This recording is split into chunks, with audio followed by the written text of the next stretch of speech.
Welcome to Run with Benny, episode 2, the episode with these delicious Puma Deviate Nitro Elite 3s, and the episode where you finally get to meet the star of our show, Benny.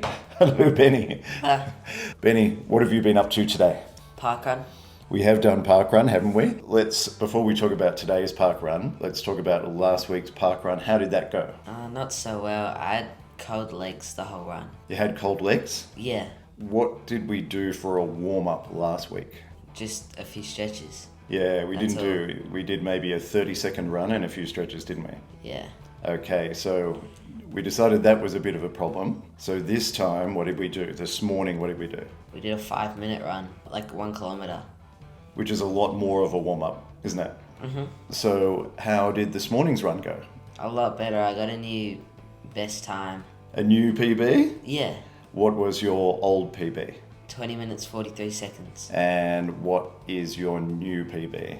20 minutes, 24. Woo! Good man. So, do you think we will warm up a bit better next time?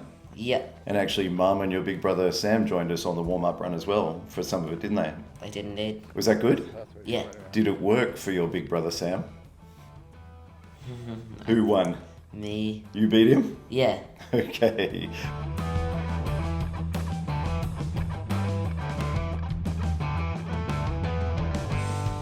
So, because in this episode we're reviewing the carbon-plated Puma Deviate Elite Nitro 3s, I wanted to have a little chat with you about how carbon plates work. Because we're the same shoe size, I thought maybe I could pop you in some of my carbon-plated shoes to go for some experimental runs and see what you think. What do you think about that? Good. Okay, good. What I wanted to do really was to talk through, first of all, do carbon plates actually help? Secondly, if they do help, how do they help? And third, do they only help certain types of runners? So first of all, do they really help? So the research says yes, they definitely do work. There was one study published by the National Library of Medicine in 2019 that said carbon-plated shoes enhance running economy. And what that means is they take less energy to run in.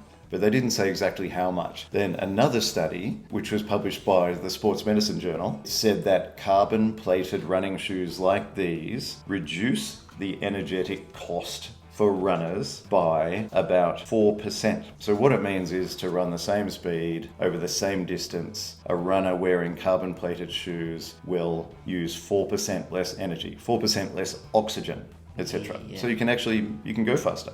Yeah. So yes, they absolutely do work. So how do carbon-plated shoes do such a great job? First of all, typically they have the very best foam. Foam in any shoe. So we've got these shoes and we've got the shoes that you like wearing, which are the Brooks Ghosts, which do not have carbon plates. Any shoe has foam in the midsole. That's a big, nice, chunky bit that we run on. That foam, as you land on it, it compresses, it squashes, and then it kicks you back upwards when you kick off, okay? Like bounces. Yeah, it bounces. So the carbon-plated racing shoes tend to have the very, very best foam. It means they squish very nicely and they also push off very nicely. That's the foam that is in carbon-plated racing shoes. Hopefully it is the best foam you can possibly get. But if you put really squishy foam, say 40 millimeters of really squishy foam Yeah. into a shoe and you land on it, then not only does it squash downwards, but it squashes sideways and it squashes backwards and forwards. And so when you land on it, it feels a bit too squishy and it feels unstable. It feels like you're kind of landing on jelly. So what they do with the carbon plate is they have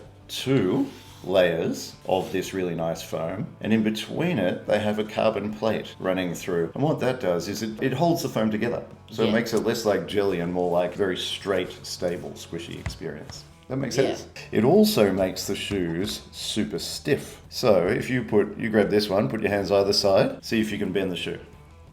So yeah, lift it up. Yeah, that's bending easily, isn't it? You're pretty strong, yeah? Okay, good. So see how bendy that is? Yeah. All right, now bend this one for me. Come on. Bend it. Shut up, wait a sec. I said bend it.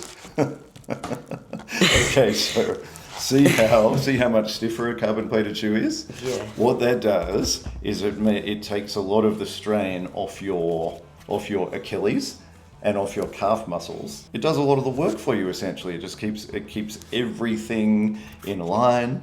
and springs you forward with every single step. Finally, who are these carbon plated shoes for? There are certain runners that they don't work so well for. If someone is too light, then you're not actually heavy enough to make the shoes push down and spring forward. If someone's too heavy, then sometimes they overwhelm the stiffness and the carbon plate in the shoe. And finally, if people tend to land on their heel first before the shoe comes through, then sometimes certain carbon plated shoes are not very good for them either. So basically, if you are one of those people, then it's just a really good idea to go and test the shoes in the shop. Does that all make sense? Yep. Do you want to try carbon shoes now? Yes. Okay. Do you want to go and play video games now? Yeah, sure. Okay, buddy. Well, thanks for being here. You go and do that, and I'll carry on with my review. Yeah, bye-bye. See ya. That's right. I got changed. In fact, it's the next day. Turns out filming on a Saturday when you've got kids at home is kind of difficult, so let's go again. I wanted to continue with the review of the Puma Deviate Nitro Elite 3s. First of all, though, in the comments below, tell me, do you get along with carbon shoes? If so, what are the carbon shoes that you choose and why? And if not, why don't you get along with carbon shoes? I'd love to know. So first, Puma shoes are pretty well known for two reasons at the moment. One good and one not so good. The good is the PumaGrip, and it is known as PumaGrip, that's what they call it, but on any Puma shoe right now, the outsole is pretty much known as the best in the business. It's as sticky as it gets, you are not going to slip over, it does a really, really good job compared to most other shoes, so well done Puma for that. The second and the not so good point is that Puma shoes tend to fit very narrow. I find that different Puma shoes fit very differently, which is kind of frustrating, and it's a really good reason to get to a shop and try them on before you buy them online. So for example, the Puma Deviate Nitro Elite 3,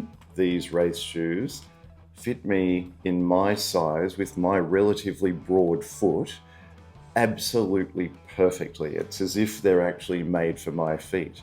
But the sister shoes to these ones, the training shoes known as Puma Deviate Nitro 3, same name without the word Elite, the Puma Deviate Nitro 3s I find are much narrower, and I need to go up a half a size for them to fit my wide foot. So different widths for different models. Weird, right? But kind of worth noting. So on to the shoe itself. These shoes come in at 195 grams on my kitchen scales, which is very, very light. It's right up there with all the best race shoes. The upper is made of ultra weave material, and you know what it feels like when I scratch it. Right? So it's not a stretchy material. It grips your foot really, really well. It breathes extremely well, and it's very, very thin. It's supported by what is called power tape. I don't know if you can see here, but at certain parts on the shoe, there are thicker pieces of upper material that keep the shoe locked down. The laces really well placed, very high quality. The tongue just the right length, padded in all the right areas. And speaking of padding, there's just a little bit of padding around the heel cup, which does a fantastic job of keeping these shoes really, really comfortable. I'm not going to pretend they're walking shoes. No carbon plated shoes are good for walking in. They all feel terrible to walk in, but once you start running, they are absolutely magnificent, incredibly comfortable. On to the midsole, which is made from the Nitro Elite foam from Puma. Every foam from Puma, almost every foam, is called Nitro something or other. This is the Nitro Elite foam, which is their top of the line foam. It does manage that incredible feat of being both very, very comfortable when you hit the ground. It compresses beautifully under your foot, but at the same time, it springs back very, very quickly and gives you lots of energy return. During yesterday's park run, when these things took me to a personal best for the last 5 years, which I'm happy with, I was trying to think of how I might explain these shoes to you, and I think the best way to explain it is that they make my feet feel lighter. So not only do they disappear on my foot, but they make my running easier and better, which I love. I am crazy about these shoes, which, by the way, I paid for myself, bought myself. These haven't been sent to me. Wish they were, but they weren't. Within the midsole, which, by the way, is an 8mm drop, 40mm at the back, 32 mil closer to the front, which is really, really good for my sometimes sore Achilles. The higher the drop, so if it's say 7 to 10 millimeter drop in a pair of shoes, the less work your Achilles and calf muscle is doing. And for me, I do get a very sore Achilles sometimes. A higher drop is very, very welcome. So then within the midsole itself is this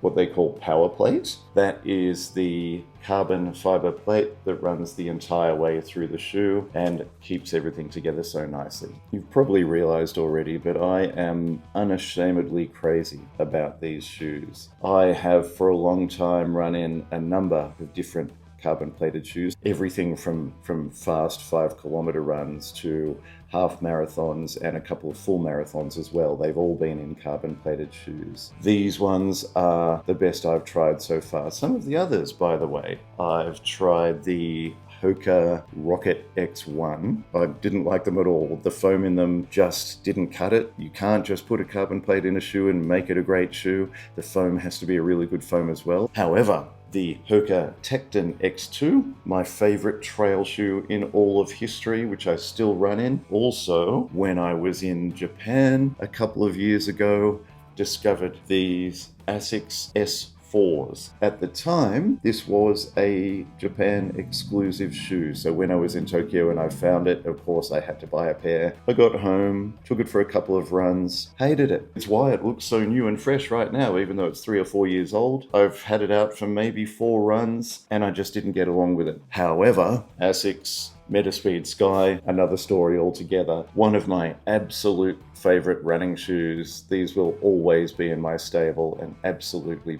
brilliant carbon shoe.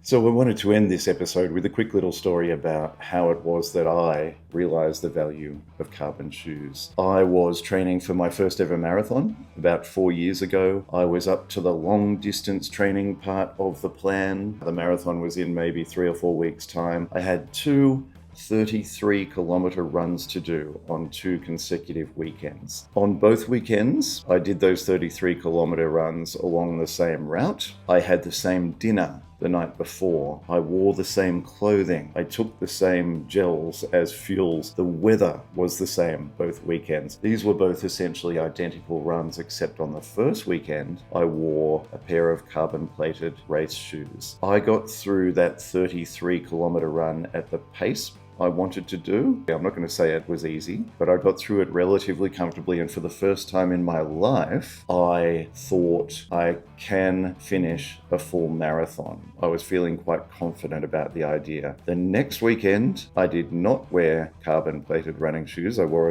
just a very good pair of normal running shoes, and that confidence all came crashing down at about 25 kilometers. For the first time ever, I did what runners call hitting the wall. I wanted to stop running. I did not stop running, but I wanted to stop. I was having a miserable time. I slowed right down. I did not hit the paces I wanted to hit. And all of that confidence that I built up the week before just disappeared. I did do well in my first marathon. I hit the paces I wanted to do and I hit the time I wanted. But it was just an interesting story to say that those 2 33-kilometer runs, the only difference between the two were the shoes I was wearing, and it was, I strongly believe, the fact that I was wearing carbon-plated shoes that saved me enough energy to get me through that run and, of course, to get me through the marathon that I was training for. Anyway, that's it. I hope you enjoyed this week's video. Next week, I want to chat with you about how to pay less for shoes. There's lots of different ways, and hopefully 1 or 2 of them that I can offer can help you.